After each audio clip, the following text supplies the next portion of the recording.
योजना है? देखिए, दादरी का मेरा फिलहाल कोई कार्यक्रम नहीं है। दादरी की घटना को उत्तर प्रदेश सरकार ने जिस तरीके से राजनीतिकरण किया है वो दुर्भाग्यपूर्ण है।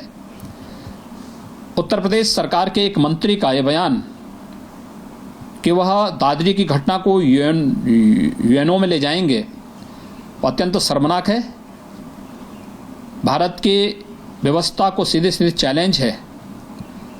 एक प्रदेश का कैबिनेट मंत्री इस प्रकार का वक्तव्य दे, मुझे लगता है कि उसको बर्खास्त किया जाना चाहिए।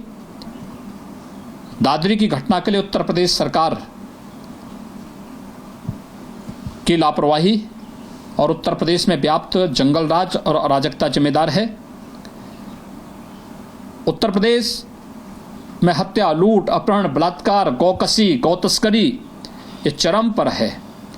आश्चर्य होता है कि दादरी की घटना के बाद इतना बड़ा बवाल वहाँ पे मचा हुआ, उसके सबके बावजूद 3 दिन पहले नोएडा में पुनः गौकसी हुई है।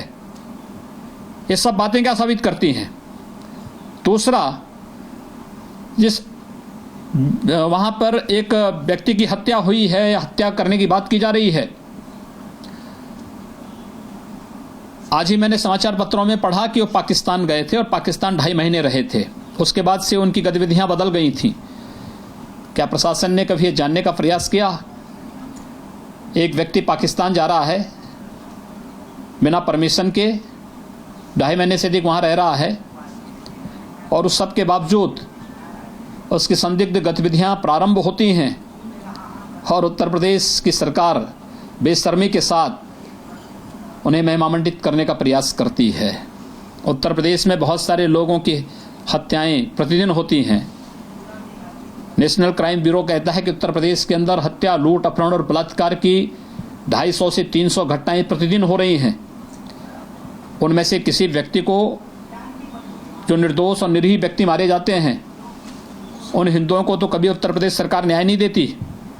मुझे याद है अम्बेडकर नगर में एक हमारे कार्यकर्ता राम बाबू गुप्ता की हत्या हुई थी।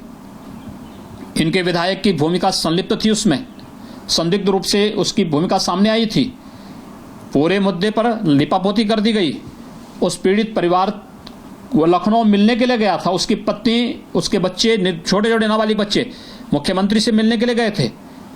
मुख्यमंत्री मिलने की बात तो मुआवजा देने की बात तो दूर, मिले तक नहीं उन लोगों से।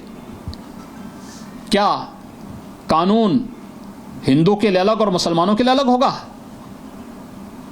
भारत का संविधान कानून की दृष्टि से किसी व्यक्ति को हिंदू या मुस्लिम के आधार पर नहीं बांटता, लेकिन उत्तर प्रदेश के अंदर इस प्रकार की स्थिति है। उत्तर प्रदेश सरकार स्वयं पूरी व्यवस्था का राजनीतिकरण कर रही है और हम ये मानते हैं कि उत्तर प्रदेश की सरकार पूरी तरह विफल सरकार है और इस सरकार को इन सारे कृत्यों को देखते हुए, कभी वाराणसी, कभी दादरी, कभी प्रदेश के अंदर मुरादाबाद में, कभी बाराबंकी में, ये लगातार जो घटनाएं घटित हो रही हैं, इन सब को देखते हुए इस सरकार को बर्खास्त किया जाना चाहिए। लेकिन स्लॉटर हाउस जो चला रहे हो सबसे ज्यादा तो हिंदू हैं, लिस्ट भी निकलवा देनी चाहिए। नहीं, देखिए, स्लॉटर हाउस की व्यवस्था पर बातचीत हो रही है और उसको कोई एक लीगली जो लोग अपना काम कर रहे हैं, लेकिन गौ स्लॉटरिंग इस देश के अंदर अलाउ नहीं है, उसकी छूट नहीं है। गौ हत्या पर अधिकतर राज्यों ने कानून बनाए हुए हैं। जब गौ हत्या पूरी तरह प्रतिबंधित है तो उस सब के बावजूद गौ तस्करी या गौ हत्या या गौ का मांस परोसा जाना ये भी कानूनन जुर्म है और उसको जो भी सरकार उसको हल्केपन से लेगी, उसको जनता के भारी आक्रोश को झेलना पड़ेगा। मुआवजे की राशि को लेकर के भी लोग ऐतराज उठा रहे हैं कि ऐसी ही दूसरी मौतों में कम मुआवजा नहीं, मैंने कहा ना, मैंने तो आपको दिया। बरेली में मनोज मिश्रा की हत्या हुई, अम्बेडकर नगर में राम बाबू गुप्ता की हत्या हुई, अभी मुरादाबाद में पशु तस्करों ने एक पुलिस इंस्पेक्टर को रौंद करके मार डाला। उस मामले में तो कहीं नहीं पुलिस, उत्तर प्रदेश सरकार ने मुआवजे की घोषणा की, मुआवजा दिया। उत्तर प्रदेश सरकार मुजफ्फरनगर दंगे के लिए जो घोषित अभियुक्त है, स्टेट प्लेन भेज करके उसे लखनऊ बुला करके उसे स्टेट गेस्ट बनाती है।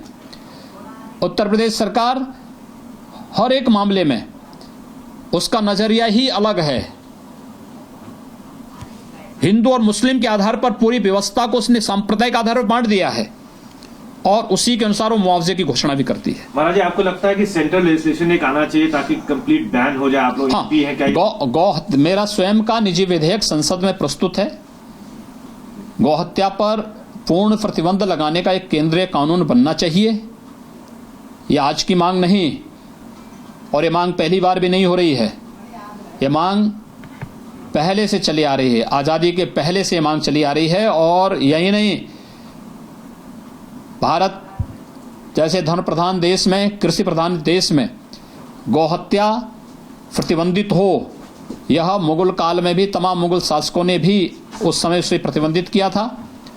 और आज भी देश के अंदर मुझे लगता है कि केरल और वेस्ट बंगाल को छोड़ दिया जाए तो सभी राज्यों ने अपने अपने यहाँ गोवध अधिनियम बनाए हुए हैं, पशु क्रूरता के भी कड़े कानून बनाए हुए हैं। केंद्रीय कानून बने, यह आज की आवश्यकता है।